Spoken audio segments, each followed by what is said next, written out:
Hello everyone, my name is Katie and welcome back to my channel. So in today's video I'm ranking Metallica albums. So I'm mostly just going to be doing like studio albums. I don't think we're going to do any sort of like live performances like Seattle 89, Moscow 1991, none of that stuff, just the studio albums. I'm definitely not alone when I say Metallica is one of my favorite bands of all time. I mean, that's pretty self-explanatory as a metalhead.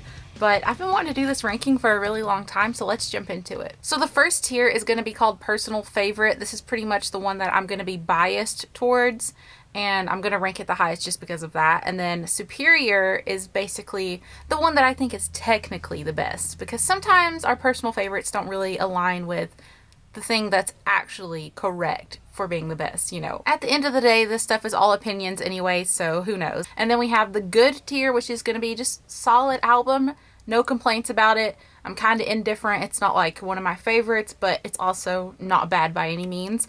Then we have the meh tier because some albums, when you listen to them, just don't strike a chord with you and they make you say, meh, not the best. And then we have terrible. We have the terrible tier.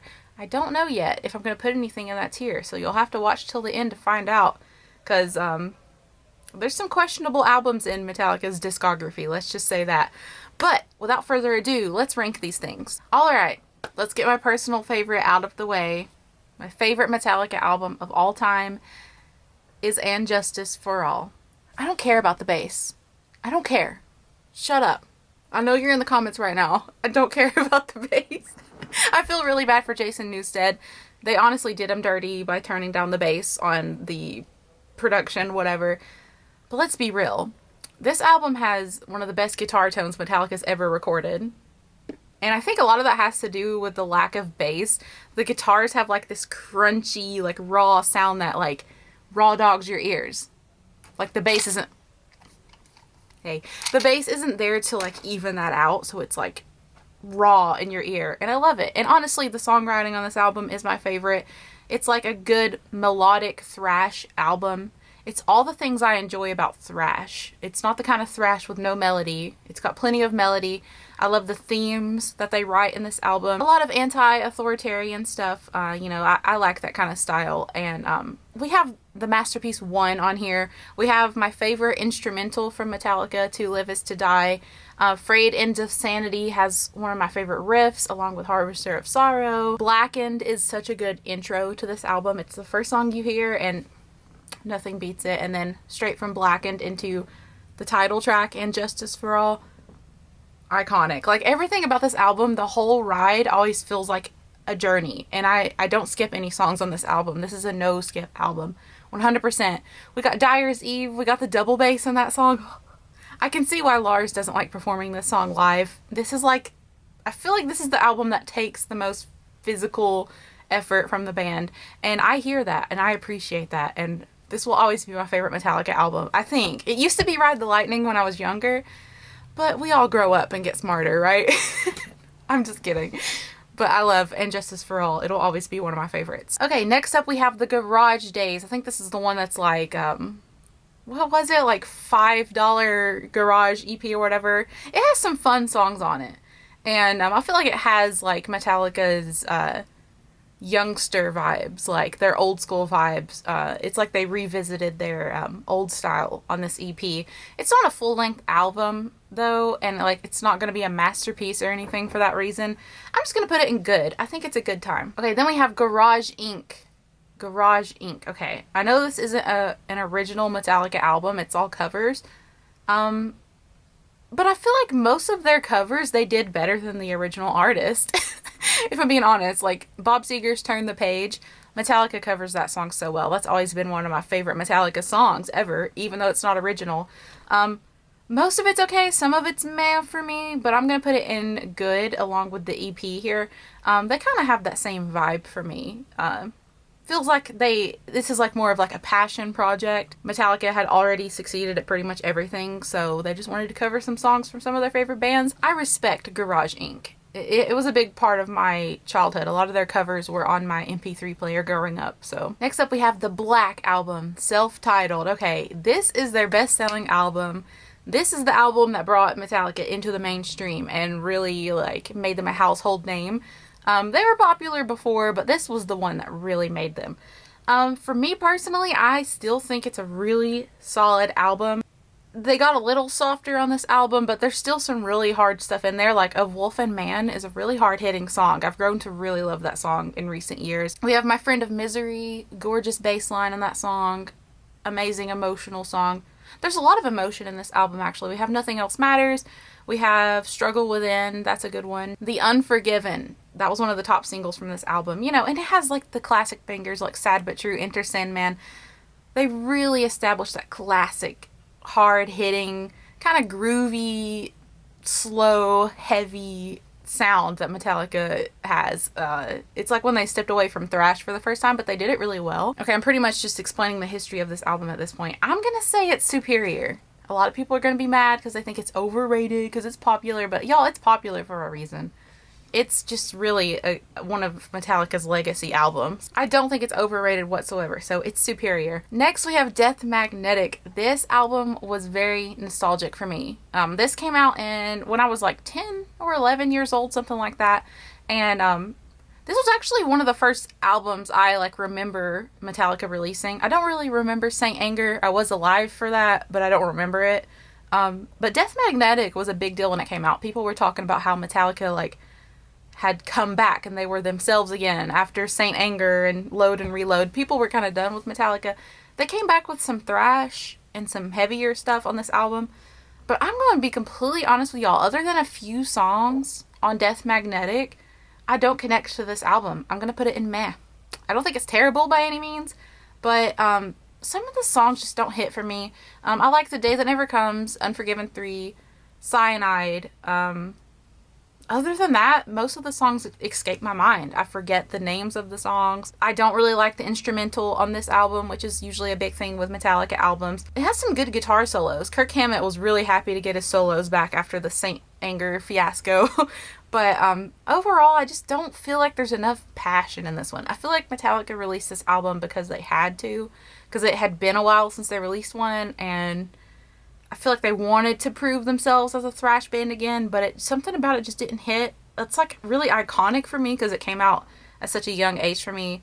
And The Unforgiven 3 has always been one of my favorite Metallica songs since then. So like it didn't do nothing for me. Like it definitely did something for me in my life, but overall, it's just meh. Okay, we have Hardwired to Self-Destruct. I actually really like this album. I think Metallica came back harder than ever. Like, this is like their hardest album, in my opinion. Wow, since the Black Album. This is their hardest album since the Black Album, in my opinion. I don't think Death Magnetic was as hard as Hardwired to Self-Destruct, personally. The title track is amazing. We got Spit Out the Bone, awesome thrash track. We have some really like sort of experimental songs like Halo on Fire, Here Comes Revenge.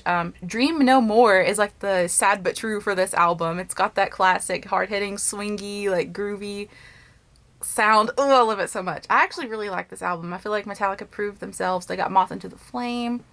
I'm gonna say this is good. It's good. I would put it in superior, but it can be in the same tier as Black Album, you know, but it's really good. And I feel like people overlooked this album a little bit. I feel like this is the closest we're gonna get to old school Metallica now that all the guys are older. You know, they're clearly not ever gonna be the same again, but they proved themselves. And I really like James's voice in this album as well. I feel like it's better than the stuff he was doing in like Death Magnetic. I wasn't feeling his vocals at that point, but I like his vocals on this album. Next up is Kill 'Em All. We have the classic Metallica album, the first studio album. A few songs written by Dave Mustaine, at least some of the riffs and stuff.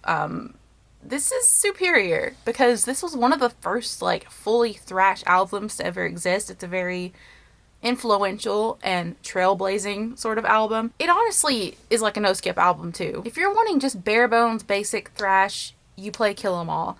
And we have songs like Whiplash, which are so fun, especially live. That's one of my favorite songs. Seek and Destroy, Anesthesia, aka Pulling Teeth, Cliff Burton's bass solo. Incredible. I love that they did a bass solo on that album. Honestly, you really just can't beat the classics. It has to go in superior. Next, we have Metallica's Load. And if you know what this album cover is, then good on you. But if you don't know, you probably don't want to know. Y'all about to be real mad at me, but I'm almost putting it in superior. People don't like Metallica's like hard rock style, But something about Load and Reload had this like almost goth feel to it. It's so hard to explain, but I get this like darkness sort of from it. Because you have like hard rock with some like southern rock, like country influences. You have some blues influences. Something about it feels a little dark and eerie. And some of the songs, like you can feel that James Hetfield was going through a lot at this time in his life, whether it be with sobriety or whatever else. He was struggling a lot. You have songs like Hero of the Day and Mama Said. Those songs really hit hard for me. And if you really took these albums and analyzed them under a different band name, I feel like they would get a lot more credit than they do. I think if you're thinking of Metallica as like a heavy metal band, clearly you're going to rank these like down here, right?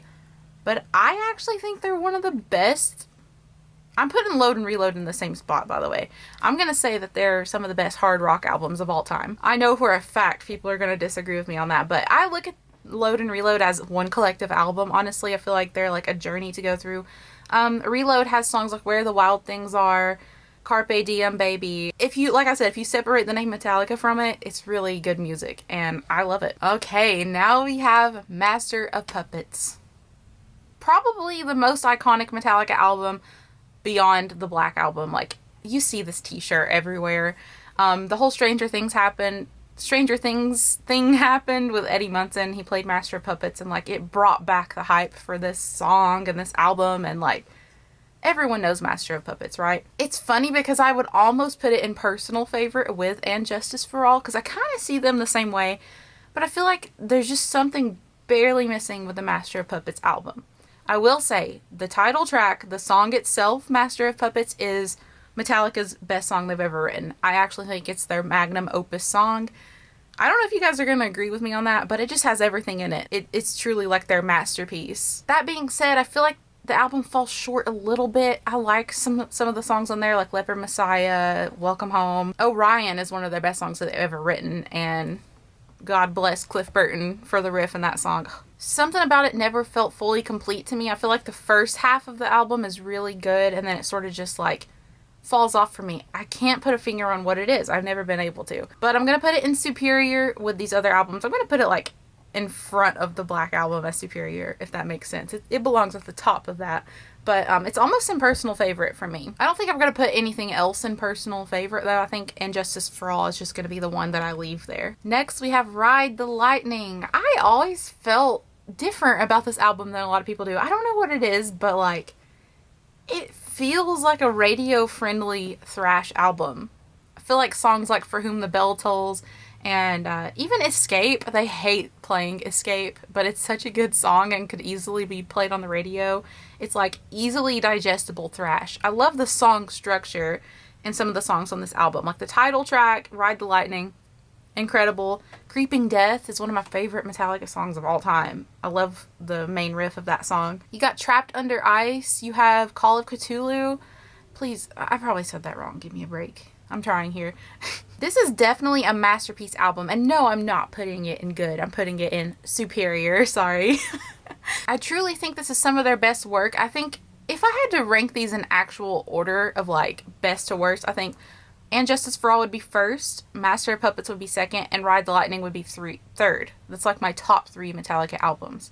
So I'm going to put it right there. Ooh, next up we have 1999 S&M. S&M 2 isn't on here, actually. Maybe I can add a picture or just tell you guys where I would put it. But S&M 1999, I still listen to this regularly. The Thing That Should Not Be is my favorite song to listen to from this recording. Oh my god. James's vocals in 1999 were a complete slay, okay? He was absolutely incredible. Jason Newsted's energy and backup vocals were so good. They did such good harmonies, and it was perfect. I love listening to the Bleeding Me performance and Nothing Else Matters. Ugh, I love the rendition of Nothing Else Matters. This is really a superior album. I think S&M was a genius idea. Metallica writes their songs very classically. Lars Ulrich is a very classical composer. The stuff that James and Lars write is perfect to translate to symphony, so it was just a genius idea. And S&M 2 was really good too. I would put S&M 2 probably in the good tier, just because I feel like a little bit of it was lackluster. I do like the All Within My Hands performance. Of course, Nothing Else Matters, For Whom the Bell Tolls. They did The Unforgiven 3. Oh, it might need to be in Superior. I changed my decision. I would put S&M 2 in Superior. So let's just count 1 and 2 as the same picture. Okay, last but not least, we have the elephant in the room, Saint Anger. People hate Saint Anger, okay? Most people would probably put it here. Hear me out. I do not think Saint Anger is a bad album. At all, actually. Which is pretty crazy. But I used to kind of not like it, but it's kind of like Load and Reload. Just take the Metallica name off of it for a second and it's not bad music. And also, it's always about Lars's snare drum, right? Like how it sounds like a trash can, haha, it's like a meme at this point. Honestly, I don't think it's the snare that's the problem. I like this alternative style that they tried. It was really fitting for the time. It came out in like 2003. And that's when that style of music was really popular with bands like System of a Down and all of that stuff. I really think the issue with this album was James's vocals.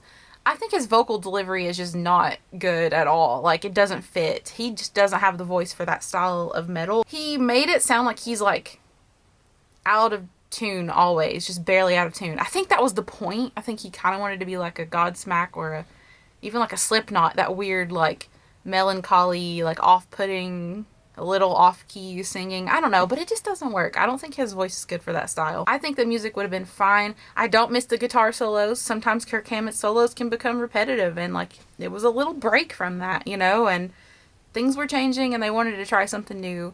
And I'm like proud of them for trying a different style after so long. Regardless, I don't put Saint Anger in terrible. I'm gonna put it in it's between meh and good. That's really hard. I don't think it's bad. I think it's meh just because of James's vocal delivery. I like some of the songs from it, like All Within My Hands. I mentioned that before. I like Some Kind of Monster. I like Frantic, obviously. Like, Frantic is actually a really freaking good song. That's one of the ones I can actually handle James's vocals on the most, is Frantic. But, you know, it's just meh. I could live without it. I could probably go forever without listening to Saint Anger again. I would miss Frantic and All Within My Hands, but I don't really care. I would probably listen to All Within My Hands from S&M 2 more than I would listen to the original. Same thing with Death Magnetic. I wouldn't miss it that much. So that's all of the Metallica albums. Notice I didn't put anything in terrible. I don't think they've ever released a terrible album. Maybe I'm biased, or maybe they just write really good music. I have no idea. I feel like one of these days they'll probably release another album. It's probably going to be quite a few years from now, but I think the next one might be their last. I think after that they'll go on to just do tours, and Kirk will probably do some solo stuff. I think James should really do some solo stuff, like stuff similar to Load and Reload, but maybe with a little more of his own style, like some bluesy southern rock sort of stuff. I think he would do so good with that. Anyways, I noticed that Lulu is on here, but Lulu is actually a Lou Reed album, kind of like featuring Metallica. You know, it's not a Metallica album. And I wouldn't even put it in terrible because, let's be real, it's supposed to be art, it's supposed to be off-putting. It's not really the same thing as Metallica releasing an album themselves, so I don't even think I would put it in terrible. It's not for me. I'd put it in like meh, but I don't even think it's terrible because it wasn't meant to be like an easily digested Metallica album or anything like that. It was just pretty much Lou Reed hiring Metallica to come onto his art through the form of music. Come onto... I don't know why I said it like that, but yeah, that's all of my Metallica ranking. Let me know in the comments down below what you agree with and what you disagree with. I can't wait to see how this conversation goes. I'm going to be posting a lot more music related content, especially metal and rock music. So if you're into that sort of thing, make sure you subscribe to my channel, hit the thumbs up if you liked this video, and I'll see you in the next one. Bye!